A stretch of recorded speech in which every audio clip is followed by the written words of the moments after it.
तो चलिए आज बात करते हैं एक ऐसे छोटे से डिवाइस की जो सीधा बचपन की गलियों में वापस ले जाता है। ये है R36S गेमिंग कंसोल और यकीन मानिए ये उन सुनहरे दिनों को फिर से जीने का एक जबरदस्त जरिया है। अरे वो दिन याद है जब घंटों तक मारियो, कॉन्ट्रा या टेकन में खोए रहते थे। वो हर लेवल पार करने की खुशी, दोस्तों के साथ वो मुकाबला, ये सिर्फ गेम्स नहीं थे यार, ये तो हमारी यादों का, हमारे बचपन का एक बहुत बड़ा हिस्सा थे। अब जरा सोचिए, अगर वो सारा का सारा मजा, वो सारे क्लासिक गेम्स बस एक छोटे से डिवाइस में आ जाएं, एक ऐसा डिवाइस जिसे जेब में डालकर कहीं भी ले जाया जा सके। जी हाँ, अब ये बिल्कुल मुमकिन है। तो चलिए अब इसमें थोड़ा और गहराई से उतरते हैं। ये है R36S हैंडहेल्ड कंसोल और इसका एक ही मकसद है, पुराने क्लासिक गेम्स के मजे को वापस लाना। अच्छा, अब सवाल ये उठता है कि ये रेट्रो कंसोल आखिर होता क्या है। इसे ना बहुत ही आसान भाषा में समझते हैं। जैसे हमारे फोन में अलग अलग काम के लिए अलग अलग ऐप्स होते हैं, है ना?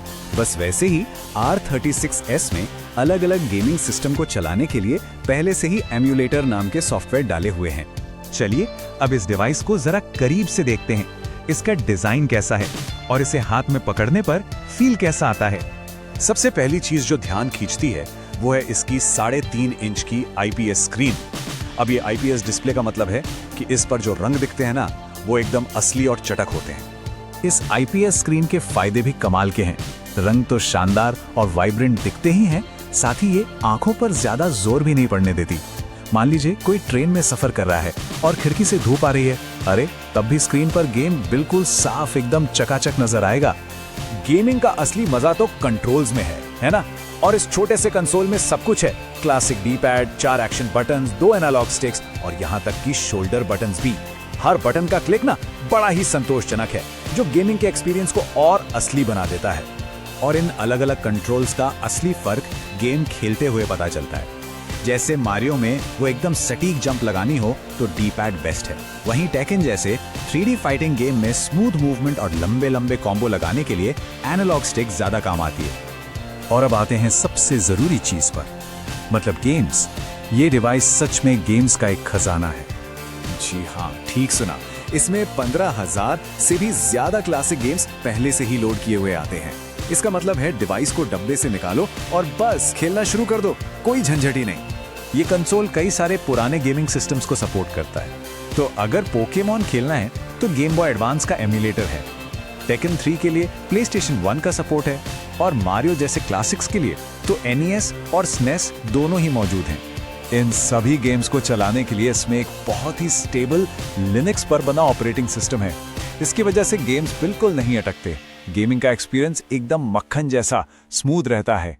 तो अब सवाल ये है कि ये डिवाइस आखिर किसके लिए सबसे बेस्ट है। चलिए इसका भी पता लगाते हैं। देखिए, ये कंसोल उन लोगों के लिए एक बेहतरीन चीज है जिन्हें अपने बचपन के गेम्स बहुत याद आते हैं। ये उनके लिए भी है जो फोन की सेटिंग्स और नोटिफिकेशन से परेशान हुए बिना सिर्फ और सिर्फ गेम खेलना चाहते हैं।